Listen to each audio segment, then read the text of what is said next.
네, 안녕하세요. 네, 오늘 많은 분들하고 인사하는데 설계와 건축을 도와주고 계시는 신동진 건축사님과 논현동 건물을 멋지게 시공해준 시공사 대표님하고 같이 나왔고요. 저희 알파카에서 이번에 유튜브를 또 새로 시작해서 활약을 열심히 하고 있는 우리 이정원 이사님, 네, 땅을 거래했을 때 많이 도움 줬던 우리 이사님이시고요. 안녕하세요. 빌딩 유니티입니다. 또 이 지역 자체가 전면에 도로가 넓고 또 북향이에요. 사실 건축하기 제일 좋은 땅 아닌가요, 여러분? 북향 건물의 코너에 있는 땅이다 보니까 사실 일반 주거지에서 가질 수 있는 최적의 조건은 다 가지고 있는 땅이기는 합니다. 그래서 가장 최적의 조건에 있는 땅에 그 건물을 또 어떻게 지었는지 그런 것도 좀 궁금해가지고 보면서 이야기하시죠. 저희가 1층에 들어왔는데 저희가 현장에 올 때는 꼭 안전모를 써야 되죠. 감리가 있기 때문에 더 더욱이나. 네, 감리시잖아요. 저희가 그럼 안전모를 쓰고 위에 층 한번 보겠습니다. 잠시만요. 네, 좋습니다. 가시죠. 아니, 여기 올라오니까 지금 딱 느낌이 되게 옥상도 프라이빗하네요. 다 가려놨네요. 네. 이렇게까지 올려서 하지 않잖아요, 보통. 약간 외관에서 봤을 때 난간들이나 이런 것도 지저분해 보일 수가 있으니까 여기는 나중에 비계가 철거되거나 했을 때 외관을 보시면 알겠지만 엄청 매시브한 디자인을 가지고 있는 건물이었어요. 그래서 벽으로 난간을 다 올렸고 개방감도 개방감이지만 조금 어느 정도 프라이빗한 공간으로 루프탑으로 좀 개인적인 용도로 쓰실 수 있게 되어 있습니다. 건축주분이 이제 디자인을 많이 신경을 쓰시고 진행을 하면서 롱브릭 콘크리트 벽돌을 꼭 쓰겠다고 이제 지정을 하셨는데 이제 원하시는 색상이나 이런 것들을 저희가 설계 단계에서는 샘플 한 장, 두 장 이렇게 보여드리고 사실 선택을 하다 보니까 그거에 대한 나중에 생각하는 것과 괴리감이 생길 수가 있죠. 그래서 저희가 진행을 하게 되면은 이런 부분에 저희가 이제 샘플 목업 작업을 합니다. 세네 가지의 건축주분이 원하시는 색상, 종류의 벽돌들을 샘플 시공을 해놓고 현장에 오셔가지고 보르고 시공이 되고 그런 과정으로 해야 상상하시고 원하던 부분으로 정확하게 좀 시공이 될 수 있는 부분들이 있죠. 그런 부분에 있어서 시공사의 협조와 그런 게 중요한 부분입니다. 시공사랑 설계사분이 원래 안 친하거든요.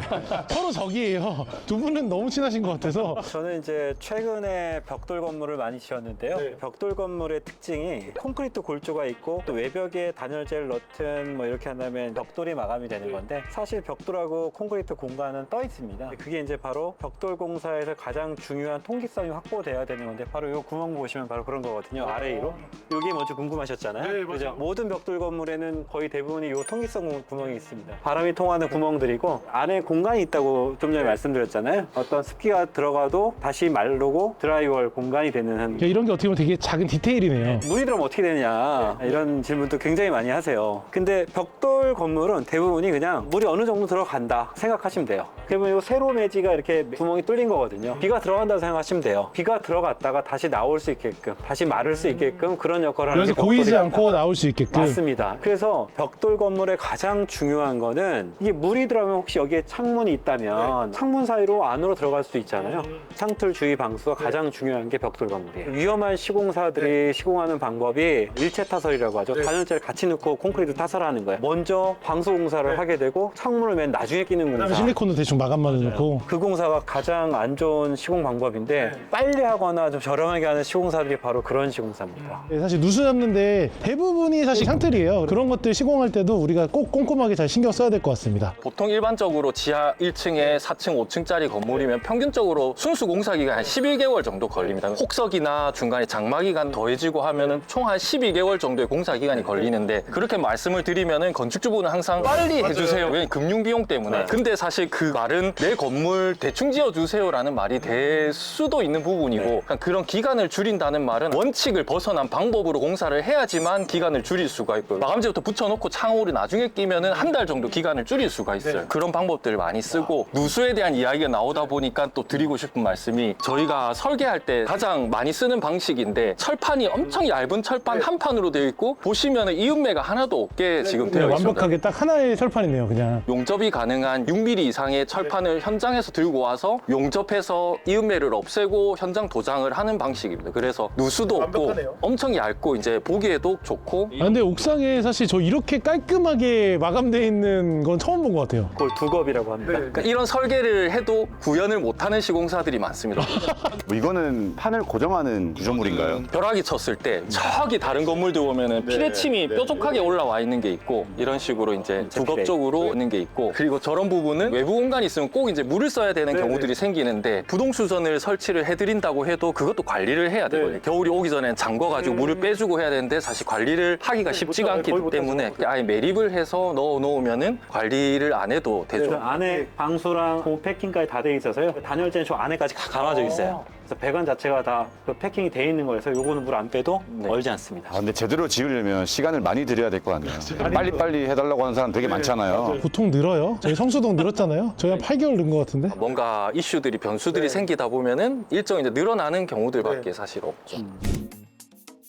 여기는 이 건물 중에 이제 최상층, 그리고 면적은 제일 작고 한 18평 정도 됩니다. 전면으로 대신에 전용 테라스 공간이 있고, 저기도 전면으로 마주보는 부분 때문에 보시면 약간 가벽이 하나 앞에 설치가 되어 있는 약간 프라이빗하게 쓰실 수 있는 이제 테라스가 있는 공간이고요. 여기는 이제 원래는 건축주분이 직접 6층, 5층을 쓰시겠다고 해서 니즈에 맞춰서 좀 설계를 해드렸던 공간입니다. 아니, 저도 이거 딱 보면서 개인 사무실이나 작업실 같이 쓴다라고 하면 너무 좋을 것 같다는 생각이 들어요. 그래서 디자인도 임대층이 1층부터 4층까지랑 살짝 분리를 해서 5층, 6층은 약간 프라이빗한 느낌, 임대층과 직영층은 약간 디자인적으로 차별화를 둔 부분도 있습니다. 시공 쪽에서는 이렇게 금속과 천정에 분리되는 부분에 대해서 굉장히 깔끔하게 정리하려고 건물이긴 하지만 인테리어 하듯이 어떻게 하면 제일 깔끔하게 나올까 굉장히 고민도 하고 노력도 하고 있습니다. 5층 부분이고요. 5층은 테라스 앞쪽이 아니라 이제 옆쪽으로. 테라스가 공간이 되게 크다. 여기는 층고들을 좀 높게 쓰니까 자연스럽게 정북일 쪽 간섭이 되는 라인까지 해서 이제 테라스가 만들어진 형태입니다.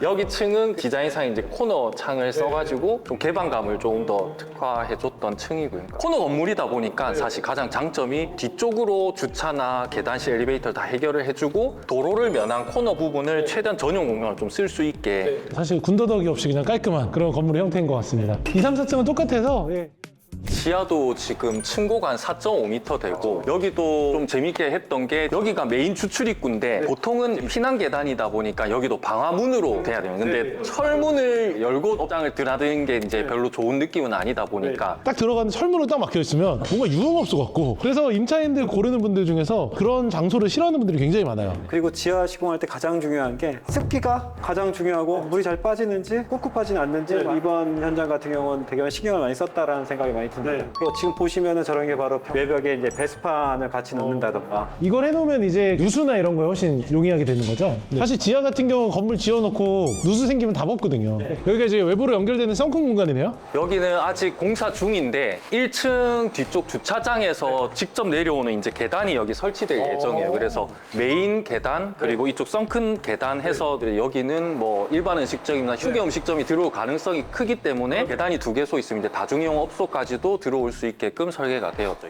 여기가 이제 뒤쪽에 주차장 공간, 지하 내려가는 어떻게 보면 메인 출입구처럼 주차장이지만 뭐 조경이나 이런 걸로 해서 좀 최대한 깔끔하게 정리를 해드릴 거고요. 그리고 보시면은 여기 도덕 쌓기 방식이 독특하게 저희가 정리를 했어요. 여기는 딱 한 종류의 벽돌을 가지고 위에는 그냥 일반 쌓기, 여기는 깨트려 가지고 깨진 면을 노출시키는 쌓기 방식. 그러니까 똑같은 종류의 조적을 다른 방식으로 쓰면서 그거를 중간중간 포인트로 저희가 그러니까 되게 약간 다른 벽돌 같은데 되게 귀여워요. 나중에 비계를 철거하면은 햇빛이 딱 비치면은 질감 표현이 이제 좀 많이 좀 효과를 줄 수가 있는 거죠. 그리고 제가 보니까 이게 연식이 오래돼서 때가 타더라도 뭔가 이 컨디션을 비슷하게 유지할 것 같은 그런 느낌이 드네요. 사실 그거 진짜 중요하거든요. 결국에 사람도 늙는 것처럼 건물도 감가상각이 되잖아요. 사실 그런 느낌에 비해서 여기는 뭐 몇 년이 지나도 사실 큰 차이가 없는 디자인이자 또 관리하기 편한 거. 사실 제일 중요한 게 관리잖아요. 그리고 제가 확실히 느끼는 게 여기 혹시 뭐 추가 있었나요? 라고 했는데, 제가 최근에 제 주변에 이제 공사하는 분들 중에 제일 딜레마가 추가예요. 근데 추가 공사비가 뭐 2억, 3억, 4억 막 이렇게 계속 들어가니까 막 전체 공사비의 10%, 15%가 그냥 기본이더라고요. 시공사에 맡겨놨는데 이거 추가 안 주면 공사 안 할 것 같으면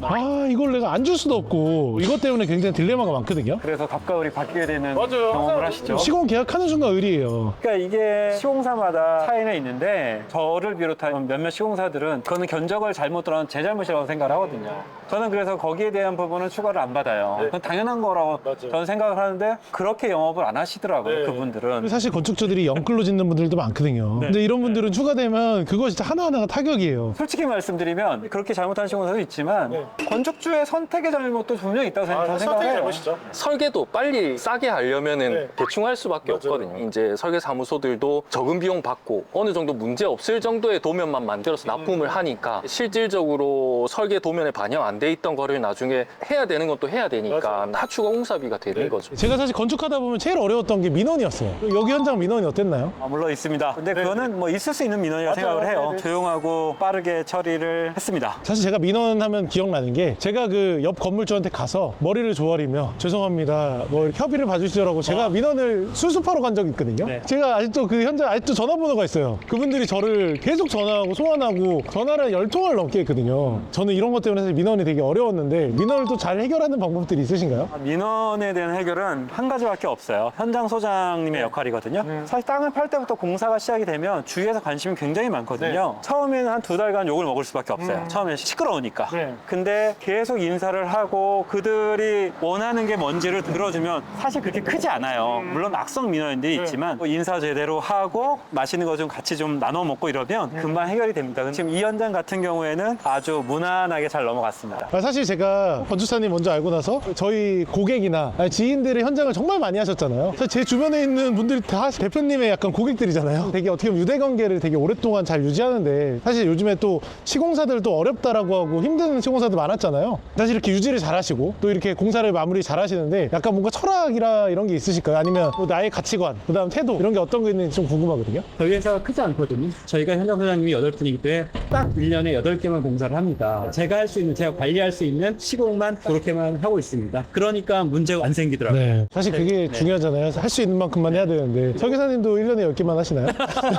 저도 비슷한 것 같은데 결국 말씀하신 게 그건 것 네. 같아요. 원칙인 거죠, 원칙. 이런 건물이라는 게 사실 공장에서 만드는 기성품이 아니다 보니까 변수들이 너무 많을 수밖에 없고 근데 그 변수들을 컨트롤하는 방법은 사실 원칙밖에 없는 것 같아요. 그런 것들에 대한 가치를 아시는 분들이 또 저희를 찾아주실 거고 네. 사실 뭐 그거밖에 없는 것 같다고 네. 생각합니다. 마지막으로 좋은 땅을 찾는 법. 좋은 중개사를 만나야죠. 사업하면서 제일 중요한 게 을이더라고요. 이게 뭐냐면 요즘에 사업이 잘 되고 안 되고 하면서 없어진 사람이 너무 많아. 이게 항상 내가 연락하면 물어볼 수 있는 사람, 그 전문가 편한 사람이 남아 있어야 되는데 자꾸 없어지잖아요. 근데 사실 우리 이사님 같은 경우도 그런 것들이 너무 철저한 분이어가지고 또 두 분 같은 경우도 사실 지금까지 우리가 너무 이렇게 웃으면서 이렇게 유튜브를 할 수 있다라는 게 저는 강한 사람이 살아남는 게 아니라 살아남은 사람이 강하다고 생각을 하거든요. 진짜 우리가 어려웠던 그런 굴곡들을 이렇게 함께 겪으면서 서로가 더 탄탄함을 더 느꼈던 것 같고 또 이 현장에 있는 건축주가 저한테는 진짜 되게 소중한 건축주분이에요. 이 현장에서 너무 완벽하게 잘 마무리되는 걸 보니까 두 분 같은 경우는 제가 개런티를 할 수 있겠다라는 생각이 들 정도로 되게 기분이 좋네요. 사실 뭐 2025년도 부동산 투자를 하면서 또 여러 가지 고민들을 하실 텐데 설계사님, 시공사님 뭐 여러 가지 상담을 하거나 고민이 필요하신 분들 있으면 댓글로 남겨주셔도 됐고 뭐 두 분한테 따로 이렇게 연락처로 남겨주셔도 좋고 또 아니면 저한테도 연락 주시면 제가 그거에 관련돼서 같이 한번 이야기 좀 드리겠습니다. 성공한 투자 하시길 바라고 눈탱이 맞지 마시고 그 다음에 좋은 결과들을 많이 해서 항상 웃으면서 저희가 투자에 대한 이야기들을 했으면 좋겠습니다. 더 저희끼리 더 단합을 열심히 해놓을 테니까 저희 패밀리를 이용해 주시면 좋을 것 같습니다.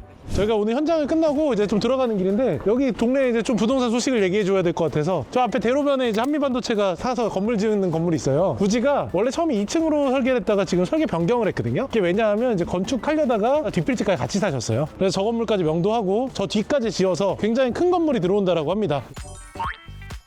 과거에 철물점 건물이었는데 맞아요. 앞에 필지가 평당 2억 1천, 뒷필지가 1억 2천, 한 1억 6천 정도에 매입을 했더라고요. 지금 1조권 사선제한도 이렇게 받아서 그러니까 이 건물도 사실 건축을 되게 열심히 하고 잘했는데 도로 사정에 따라 가지고 건물이 이렇게 다를 수 있다. 사실 처음에 부지를 1억 8천에 매입을 했다고 했을 때 저는 조금 비싸다고 생각은 했었어요. 근데 네. 지금 이쪽에 보면은 신고가 2억 5천 찍었고 맞아요. 2억 이상들 다 이제 거래가가 있고 아 또 괜찮다. 제가 항상 느끼는 게 있는데 1, 2천, 2, 3천 차이보다 저 동네에서 제일 좋은 위치가 어디야? 라고 했을 때 저 땅이거든요. 네. 사실 저거보다 좋은 땅이 없어요. 80평에 딱 저렇게 반듯하고 북향에 결국 부동산 희소성이잖아요. 저런 땅이 없단 말이야. 그게 저는 결론이라고 생각이 들어요. 그 희소성으로 모든 게 다 극복이 되고 다른 데 시세 또 다 올랐으니까 오히려 너무 잘 산 사례가 돼버린 거죠.